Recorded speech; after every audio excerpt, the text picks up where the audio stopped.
안녕하세요. 40대 이혼녀입니다. 남편이 이리저리 출장도 잦고 자주 현장을 옮겨 다니며 일해야 하다 보니까 아이 학교도 보내야 하는데 그러기가 어렵더라고요. 그래서 남편은 지방에, 저는 한 곳에 정착해서 시부모님과 함께 5년을 넘게 살았습니다. 물론 처음부터 주말 부부로 살았던 것은 아닙니다. 시어머니도 혼자 전국을 떠돌며 일하는 아들이 불쌍해 보였는지 저에게 직장도 그만두고 남편을 따라다니며 뒷바라지 해야 하지 않겠냐며 하시는 통에 아이를 낳고도 아이가 유치원에 들어갈 나이가 되기 전까지 길게는 3달에서 짧게는 2주 정도씩 숙소를 바꿔가며 살았었죠. 하지만 그러다 보니 딸은 그 흔한 동네 친구도 없이 6살까지 제가 엄마이자 유일한 친구였습니다.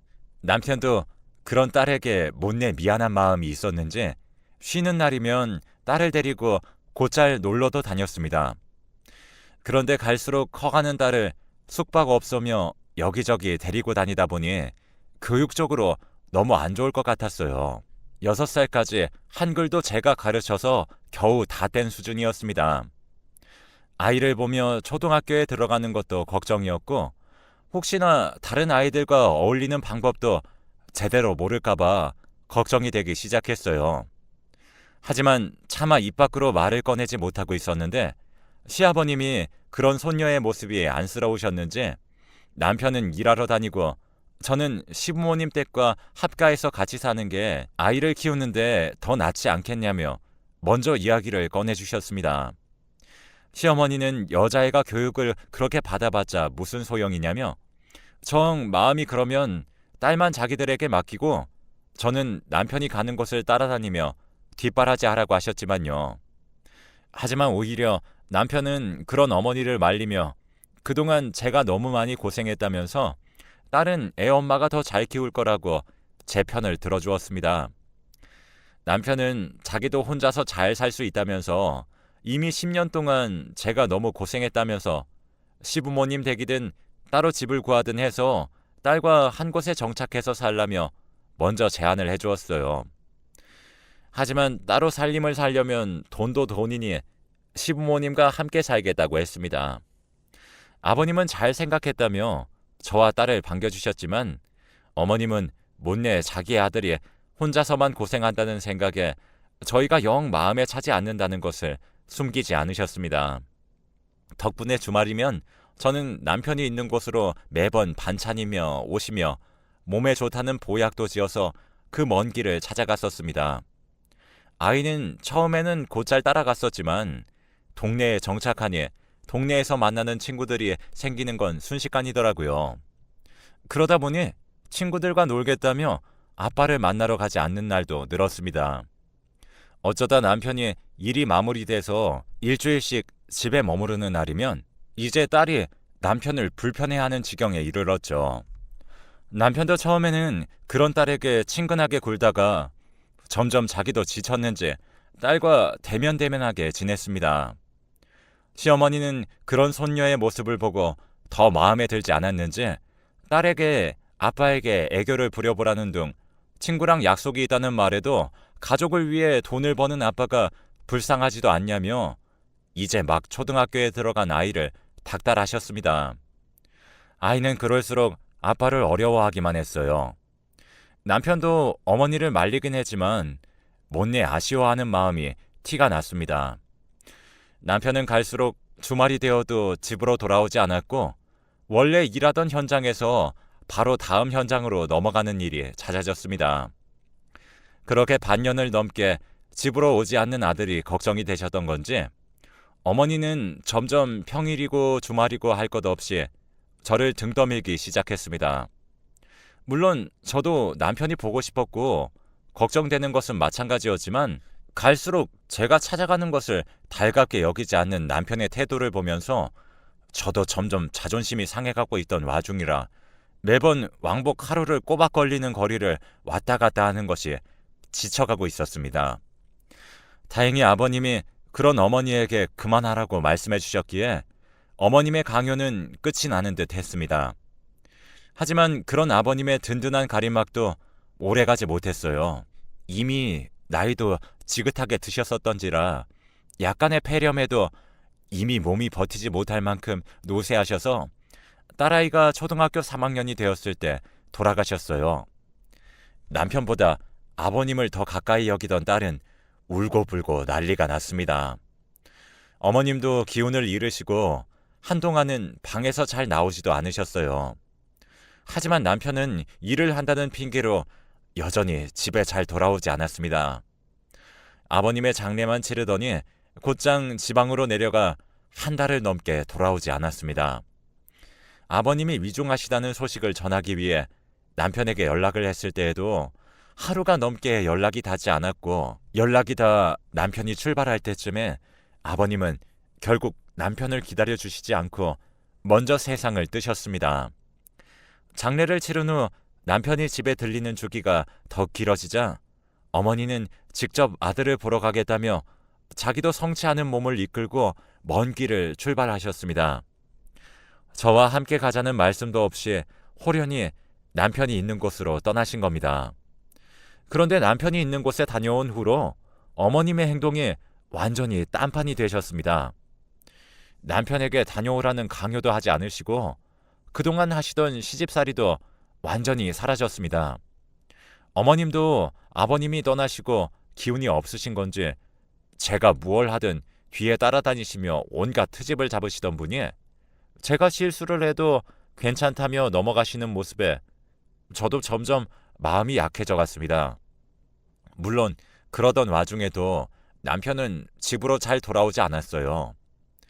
어머님이 남편을 챙기라며 닥달하지 않으시니 오히려 제가 더 남편을 챙겨야겠다는 마음에 남편에게 가져다 줄 반찬이며 보약이며 스스로 지어다가 가져다 주기 시작했어요.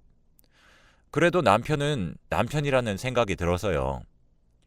저희 가족을 위해서 그렇게 멀리서 고생을 하면서 돈을 벌고 있는데 어머님마저도 남편을 챙기지 못하시니 저라도 챙겨야겠다는 생각이 절로 들긴 하더라고요. 그래서 남편이 좋아하던 반찬들을 해서 3시간이 넘게 걸리는 지방까지 내려갔습니다. 매번 남편에게 연락을 하고 갔었지만 이상하게 그 전날부터 연락도 없어서 답을 기다리다 먼저 준비해서 출발했었습니다. 남편의 숙소에 도착해서 비밀번호를 치고 들어가서 기다리는데 그날은 주말이었는데도 남편이 일하는 날이었는지 아니면 같이 일하는 동료들과 함께 어디 놀러라도 나간 건지 숙소에 없었습니다. 그래서 남편이 금방 돌아오겠거니 싶어서 집안을 청소하며 남편을 기다렸습니다. 그런데 화장실 청소를 하던 와중 비밀번호를 치고 누군가가 들어오는 소리가 들렸습니다. 저는 당연히 남편일 거라는 생각에 하던 화장실 청소를 다 하고 나갈 생각으로 굳이 나가보지 않았습니다. 그런데 청소를 다 끝내고 나오니 남편은 없었습니다. 그리고 그제서야 문자로 지금 어디 있는 거냐고 물었었죠. 방금 들어와 놓고 문자로 또다시 물어보는 게 남편이 일부러 장난이라도 치는 건가 싶어서 아까 들어왔었다 나가놓고 왜 딴소리 하는 거냐고 하자 무슨 소리 하냐며 자기는 이제 일 끝나고 숙소로 돌아가는 중이라고 했습니다. 당당하게 이야기하는 남편의 태도에 저는 제가 잘못 들은 줄로만 알고 남편을 기다렸습니다. 남편은 숙소로 들어오더니 왜 말도 없이 온 거냐며 살짝 화가 난 듯이 이야기했고 저는 분명 출발하기 전에 연락하지 않았냐며 맞받아 쳤습니다. 금시초문이라는 듯한 남편의 태도에 어이가 없었지만 정말로 그런 문자를 구경도 못 해본 듯이 억울해하는 남편의 태도를 보고 문자가 제대로 안 간 건가 하는 찰나였습니다. 그때 또 한 번 숙소의 비밀번호를 치는 소리가 들렸습니다. 문이 열리는 소리에 남편과 저는 동시에 눈을 그쪽으로 돌렸습니다. 문을 열고 들어온 사람은 굉장히 어려 보이는 여자였습니다. 그리고 저와 남편이 함께 있는 것을 보고 인상을 확 찌푸리더라고요. 그 모습을 보고 누구신데 남의 집 문을 함부로 열고 들어오시는 거냐고 물으려고 하자 남편이 제 말을 가로막으며 반찬 가게에서 일하는 알바생이라며 원래 3일에 한 번씩 직접 배달까지 해준다고 하며 여자의 손에 들린 반찬을 빼앗듯이 집어들고 여자를 쫓아내듯이 문 밖으로 내보냈습니다. 저는 무슨 반찬 배달해주는 사람이 숙소 비밀번호까지 알고 있는 거냐고 조심하라고 했지만 남편은 여기에 감나가는 물건도 없고 어린 여자애가 반찬 배달하는 정도인데 무슨 일이 일어났겠냐면서 능글맞게 넘겼습니다. 조금 찝찝한 구석이 있긴 했지만 오랜만에 만났는데 트집을 잡으면서까지 서로 기분 상하게 하기는 싫어서 이번에는 그냥 넘어가기로 했습니다. 남편은 그 후로 다른 곳으로 현장을 옮겼고 저의 머릿속에서도 반찬 가게 알바생은 지워져 갔습니다. 그리고 남편도 집에 자주 들리기 시작했었고요. 덕분에 별다른 걱정 없이 반년을 보냈습니다. 어머님도 아버님이 돌아가신 이후로는 갈수록 기력이 떨어지셔서 어머님을 돌봐드리는 게 가장 큰 일이었습니다. 한 번은 어머님이 감기에 걸리셨는데 그것조차 떨쳐내지 못하셔서 결국엔 입원을 하셨어요. 남편에게 연락을 했지만 아버님 때처럼 연락을 받지 않았죠.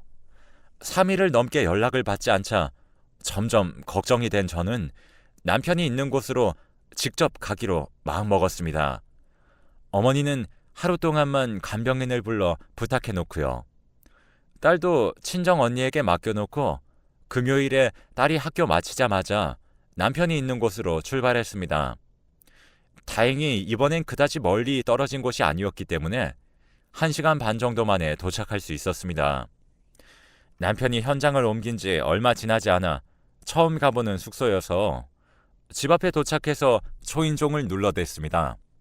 그러자 안에서 기척이 나는 듯 하다가 금세 조용해졌습니다. 저는 정말 안에서 남편이 큰일이라도 당해서 문을 못 열어주는 것인 줄 알고 기겁을 하며 숙소 관리실에 가서 안에 남편이 있는데 아무래도 연락도 안 받고 무슨 일이 난 것 같다고 얼른 문을 열어달라고 사정사정했습니다. 그러자 관리인 아저씨가 무슨 소리냐면서 2시간 전에 멀쩡히 2발로 들어갔다며 오히려 제 정체에 대해서 물었습니다. 그래서 다시 방에 있는 사람의 아내라고 소개했지만 관리인은 고개를 갸우뚱거리며 그 남자는 와이프가 따로 있는 걸 봤다며 거짓말하지 말라고 했습니다. 저는 속이 답답해서 미칠 지경이었어요. 그런데 그때 남편의 직장 동료가 지나가다가 저를 보고선 먼저 아는 체를 했습니다.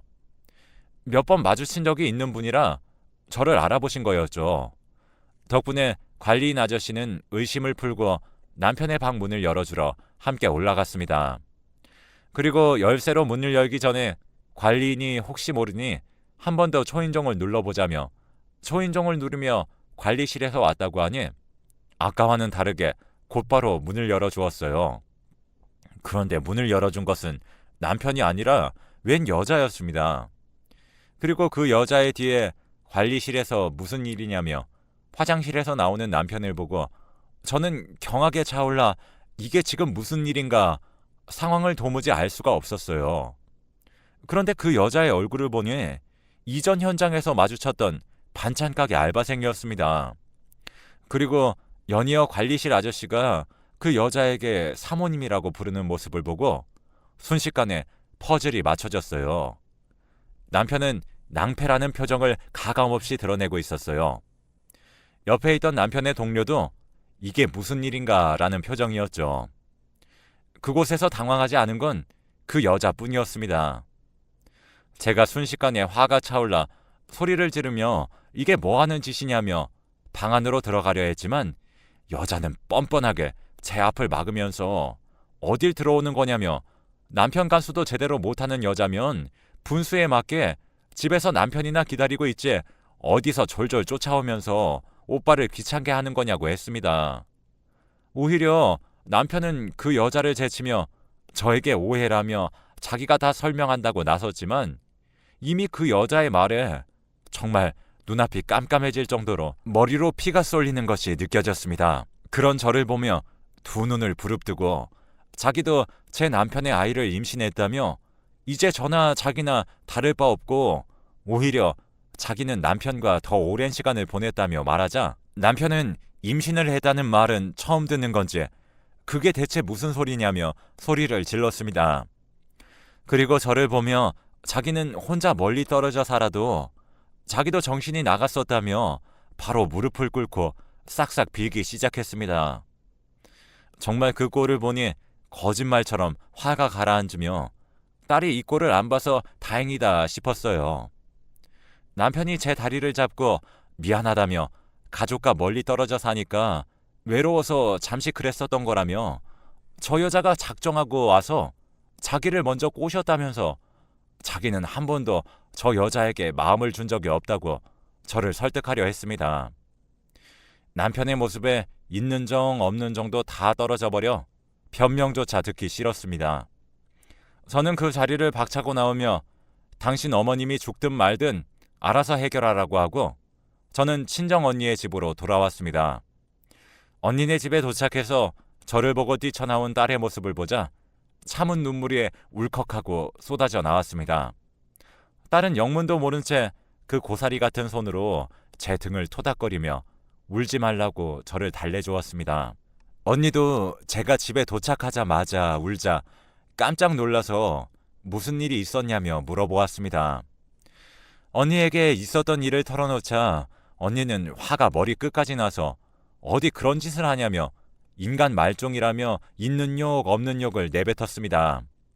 언니는 화가 나서 남편에게 바로 전화를 걸어 욕을 해댔고 남편은 바로 언니 집으로 오겠다며 자기 이야기 좀 제발 들어달라고 했지만 언니는 어디 한번 와보라고 오면 곱게 돌아갈 생각은 접어두고 오라고 단단히 못 박아두었죠. 그럼에도 남편은 바로 다음날 언니의 집으로 찾아왔습니다. 그리고 무릎을 꿇고 자기가 정신이 나갔었다며 처음에는 진짜로 반찬 가게에서 일하던 알바생이 맞았다며 어린아이가 열심히 사는 것 같아서 예쁘게 보고 있었지만 연애 감정은 절대 아니었었다고 했어요. 그런데 어쩌다 술을 먹고 한 번 실수를 했고 그 여자는 그걸 빌미로 계속 남편과 만남을 이어가자며 협박을 했다더라고요. 종종 남편이 연락이 안 되던 이유도 남편이 그 여자와 있으면 자기에게만 집중하라고 남편의 휴대폰을 가져가 돌려주지 않았다고 합니다. 그래서 제가 보낸 문자도 금시초문이라는 듯이 행동했었던 거였고요. 남편은 정말 억울하다며 한 번 실수한 걸로 그 여자가 저에게 다 말해버릴까봐 자기도 1년 넘도록 당하고만 있었다며 자기도 피해자라며 억울함을 토로했습니다. 저도 그렇게 억울하다는 남편을 보니 조금 마음이 약해져 가려던 찰나 언니가 그럼 그 여자가 임신한 건 어찌된 일이냐며 한 번의 실수가 아니니 임신까지 한 거 아니냐고 따져 물었습니다. 그러자 남편은 말문이 막혔는지 대답도 하지 못하고 우물쭈물댔습니다. 언니가 사실대로 말하라며 추궁하자 그 여자가 강요해서 어쩔 수 없이 몇 번 더 그랬을 뿐 자기가 좋아서 그런 건 절대 아니라고 했지만 그건 남편만 알고 있는 거겠죠. 그리고 남편이 더 변명을 이어가려고 하자 저도 더 이상 못 들어주겠어서 주방으로 가 소금을 한가득 들고 와서 남편에게 뿌리며 이제 그만 나가라고 했습니다. 더 이상 변명할 필요도 없고 당신은 이제 그 여자 애나 키우라며 저희 딸에게 이런 인간성 말아먹은 아빠는 필요 없으니 다시는 보지 말라고 했어요. 자기 말을 들어달라는 남편을 형부가 끌어내고 저는 곧장 이혼 소송을 걸었습니다. 남편이 100% 유책 배우자였기 때문에 저는 딸의 양육비와 미자료를 톡톡히 받아낼 수 있었습니다. 그 돈으로 아이와 둘이서 살 전셋집을 마련하고 다시 일도 시작했어요. 꽤 오랜 시간 동안 경력이 단절되었었지만 다행히 전에 일하던 곳에서 함께 일하시던 분이 새로 회사를 차리셔서 혹시 같이 일해볼 생각이 없냐며 먼저 물어봐 주셔서 새로운 직장도 쉽게 구했습니다. 그 후로 정신이 없던 와중에 결국 어머니가 돌아가셨다는 소식을 전해 들었습니다. 그리고 그 소식을 전해 들은 그날 밤 어머님이 제 꿈에 나오셨어요. 어머님은 저의 두 손을 처음으로 꼭 잡으시고 그동안 자기 때문에 고생 많았다며 아들까지도 그렇게 제 속을 문드러지게 만들어서 미안하다며 눈물을 흘리시며 사과하셨어요.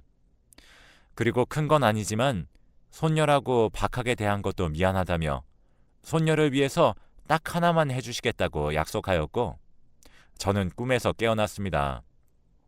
살아생전에 그렇게 딱딱하게 구시던 어머님의 처음 보는 모습에 마음이 조금 불편해져서 장례가 다 끝나고 어머니의 납골당에 딸과 함께 들려 인사를 드렸습니다. 그리고 며칠 후 딸은 하굣길에 교통사고가 났습니다.